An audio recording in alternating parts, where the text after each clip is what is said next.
Olá, bem-vindo, eu sou Haroldo Maranhão, este é o canal Vejam os Sinais. E depois de uma sequência aí de outros vídeos com outros conteúdos, né? Eu quero fechar com você, que acompanhou os dois primeiros, essa sequência, essa trilogia que eu chamei assim, né? Do Acordo com a Morte será quebrado. Se você não viu, eu recomendo que você veja os dois primeiros, porque esse vídeo ele é um vídeo um pouco mais denso e eu vou te convidar a acessar na sua própria Bíblia os textos que eu vou deixar aqui nas informações do vídeo, né? Vou deixar os textos para você, claro que sim, vou facilitar a sua pesquisa, claro que sim, mas é muito importante que você também faça o seu estudo, que você também confira os textos, né? Para você compreender a conclusão que eu cheguei baseado nos textos que eu compartilho aqui para a sua reflexão. No vídeo 2, né, eu falei muito acerca do fato daquele texto de Isaías, capítulo 28, né, de 14 a 22, quando justamente é o texto de fundamento, né, dessa sequência do acordo com a morte será quebrado. E quando chegamos então aqui no versículo 21, tem um detalhe que a gente precisa decidir pesquisar e garimpar na Bíblia para encontrar um pouco a mais, né? O Senhor ele distribuiu informações em todo o texto bíblico, em cada livro, em cada capítulo, tem detalhes que, se você está inserido num contexto dos últimos dias, você consegue acompanhar e fazer as conexões, né? Juntar os pontos e aprofundar a sua compreensão do que a Bíblia fala acerca dos últimos dias. Você precisa compreender o que a Bíblia fala acerca dos últimos dias para se proteger do engano que vem, das informações erradas, seja informações deliberadamente erradas, seja informações erradas porque os cientistas, os especialistas, porque não conhecem o texto bíblico, não sabem, chegam a conclusões baseadas apenas, entre muitas aspas, nas questões científicas. Então é importante conhecer a palavra para fazer as conexões que Deus nos deu como revelação quando buscamos, né?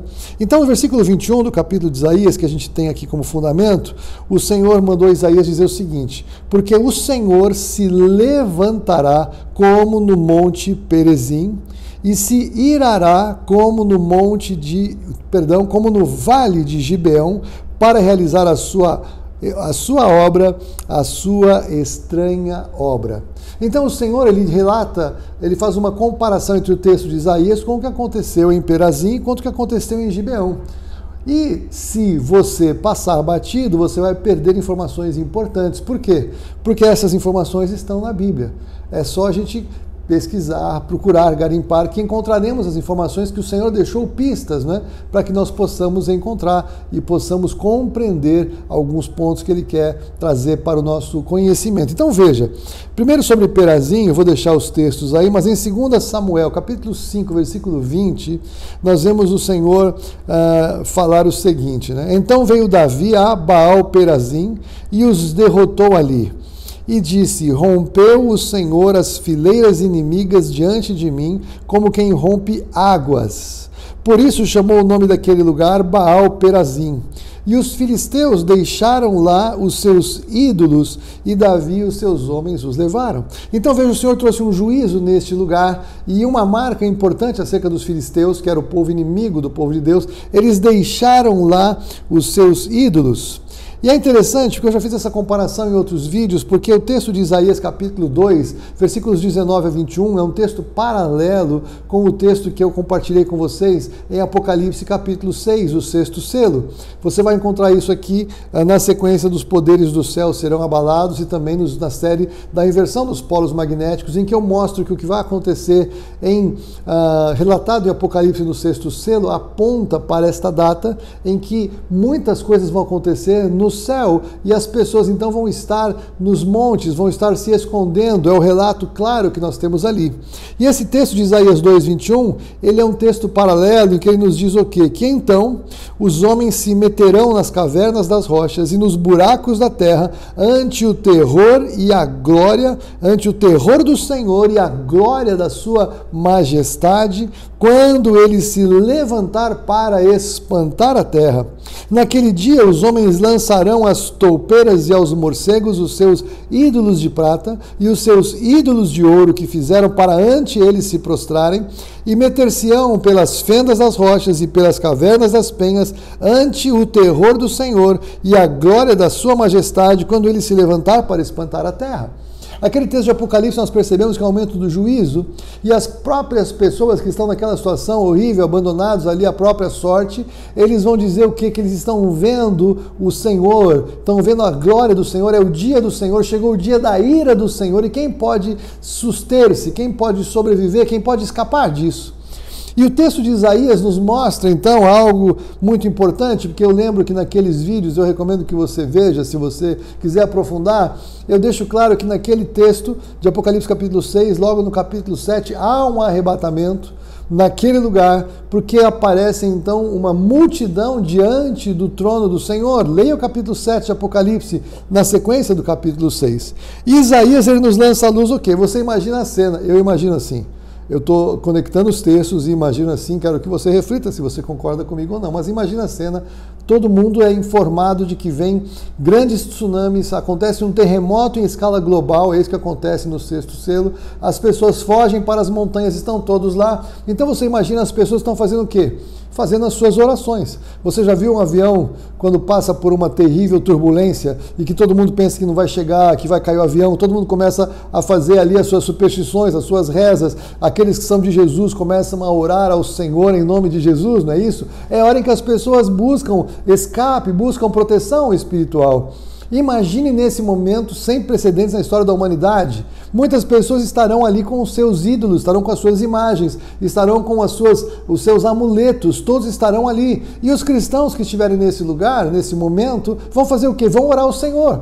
Na verdade, se lembrarem da palavra que o Senhor declarou no Evangelho de Lucas, né, capítulo 21, vão fazer o quê? Quando virem todas essas coisas acontecer, olhem para cima, porque a sua redenção se aproxima. Estarão esperando então a manifestação do Senhor naquela situação, naquela circunstância. Pelo menos é assim que eu entendo e que eu compartilho, eu fundamento nesses textos que eu estou trazendo para você. Agora você imagina então que nessa situação os cristãos que estiverem lá desaparecem, são levados, são arrebatados, são tomados de uma maneira visível talvez ou invisível, não sei como será exatamente, mas o fato é que serão retirados. Então tem uma multidão nas montanhas e de repente pessoas desaparecem na frente dos olhos daquelas pessoas que estão buscando um escape, nos seus ídolos de pau, nos seus ídolos de pedra, nos seus amuletos. O que vai acontecer então? Depois que eles vão embora, eles ficam. Qual é a serventia daqueles ídolos? Eles vão jogar, como o texto de Isaías 2, 19 e 21 nos fala, naquele dia os homens lançarão às toupeiras e aos morcegos os seus ídolos de prata e os seus ídolos de ouro que fizeram para eles se prostrarem. Que coisa terrível, você já imaginou? Eles vão lançar, vão fazer isso como? Exatamente como os filisteus do Monte Perizim que lançaram os seus ídolos, porque os ídolos não puderam livrá-los quando o Senhor veio contra eles. Então o que acontece aqui, como uma referência que Isaías nos traz, que o Senhor, versículo 21, o Senhor se levantará como no Monte Perizim, eu creio que há esta conexão com esses textos que eu estou fazendo para você, o texto de 2 Samuel e o texto de Isaías. Por que eu posso fazer isso? Porque também com respeito ao monte, com respeito ao vale de Gibeon, acontece a mesma coisa. Venha comigo para o texto de Gibeon. O texto de Gibeon ele é muito interessante, porque a maioria de vocês conhece esse texto, em que acontece algo sem precedentes, né? O que aconteceu no vale de Gibeon? Vocês vão lembrar, vocês que conhecem mais a Bíblia, vocês que são de escola dominical, Josué orou e o sol parou, lembra disso? Então em Josué capítulo 10, versículos 12 e 13, encontramos o quê? Então Josué falou ao Senhor, no dia em que o Senhor entregou os amorreus nas mãos dos filhos de Israel, e disse na presença dos israelitas, Josué disse, sol detente em Gibeão, aleluia, e tu, lua no vale de Aijalon. E o sol se deteve e a lua parou, até que o povo se vingou dos seus inimigos. Não está isso escrito no livro dos justos? O sol, pois, se deteve no meio do céu e não se apressou a pôr-se quase um dia inteiro. Então, quando eu compartilhei com você na série dos poderes do céu serem abalados e da inversão dos polos magnéticos da Terra, eu estou compartilhando com você que eu creio pela Bíblia que haverá um evento cósmico, um evento sideral, um evento muito maior do que a gente pode imaginar. E a Bíblia diz, eu dei vários textos acerca de fatos que vão acontecer, como está relatado de que vai amanhecer de dia, a noite vira dia, o dia vira noite, a terra desliza. Todos esses textos eu coloquei lá como fundamentos de que eu creio que em Apocalipse capítulo 6 vai haver algo no céu que vai fazer com que o sol se escureça, a lua não dê a sua luz e as estrelas caiam. Algo vai causar uma grande turbulência no céu. E eu estou então entendendo que quando o Senhor diz que o que vai acontecer é semelhante ao que aconteceu em Gibeão, a gente lê isso e só romanticamente a gente para e fala, já é extraordinário que o sol parou, mas para o sol ter parado e a lua ter parado, algo aconteceu no céu, algo causou uma inversão, causou uma turbulência, causou uma paralisia, causou um efeito gravitacional. Não é a minha praia, mas eu estou falando de fatos, fatos bíblicos e fatos históricos e agora fatos científicos acerca do que pode acontecer com a Terra em algum momento adiante de nós. Então veja o que a Bíblia diz e deixa claro é que o que aconteceu em Perezim e o que aconteceu em Gibeão vai acontecer naquele dia. Eu poderia anexar aqui a vocês 3 textos rapidamente que eu vou deixar também nas informações do vídeo. Amós 5, 8 e 9, procurai aquele que faz o 7 estrelas e o Órion e torna a densa treva em manhã e muda o dia em noite, o que chama as águas do mar e as derrama sobre a terra, o Senhor é o seu nome, é ele que faz vir súbita destruição sobre o forte e ruína contra a fortaleza. É o que vai acontecer em Apocalipse 6, no 6º selo. Em Amós 8:9 encontramos, sucederá que naquele dia, diz o Senhor Deus, farei com que o sol se ponha ao meio-dia e escurecerei a terra em dia claro. Tudo vai mudar subitamente no céu. Amós 5:18 a 20, ai de vós, 5 e 20... Amós 5, 18 e 20, ai de vós os que desejais o dia do Senhor. Por que desejais o dia do Senhor? É dia de trevas e não de luz. Não será, pois, o dia do Senhor trevas e não luz? Não será completa escuridão sem luz nenhuma? Por quê? Porque o sol vai escurecer e a lua não vai dar a sua luz. Vai acontecer algo como aconteceu em Gibeão, como aconteceu em Perezim. Haverá um impacto na terra sem precedentes para aquelas pessoas que estiverem naqueles dias, naquela circunstância, experimentando algo que jamais aconteceu até então, na dimensão que vai haver, porque aí é o tempo do juízo. Então o acordo com a morte será quebrado, porque o Senhor fará uma intervenção tremenda, sem precedentes, uma intervenção poderosa, que manifestará a sua glória, que trará para as pessoas que rejeitam o Senhor terror e medo, porque não tem como escapar, não há como se proteger, não há o que fazer, porque a única proteção possível para esses dias e para esse tempo está em nosso Senhor Jesus Cristo, como eu compartilho aqui sempre.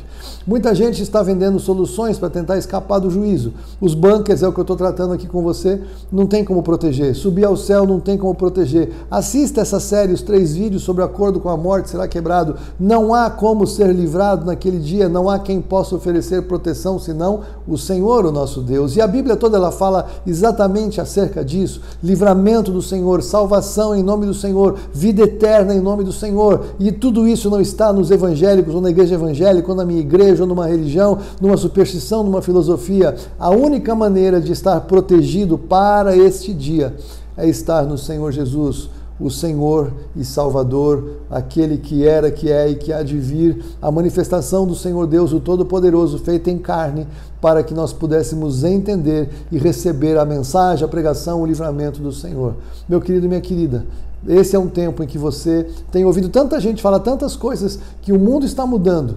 É tempo de você e eu percebermos que tudo está mudando e de tomarmos uma decisão de nos preparar para estar com tudo em paz, paz com Deus, para quando esse dia chegar. Que Deus te abençoe, que você possa meditar nos textos aí que eu compartilho. Leia os textos, veja na sua Bíblia, não coma pela mão das pessoas, veja o que a Bíblia diz e que o Senhor te dê revelação pelo Espírito Santo, para a glória dele, em nome de Jesus. Amém. Até um próximo vídeo, se Deus quiser.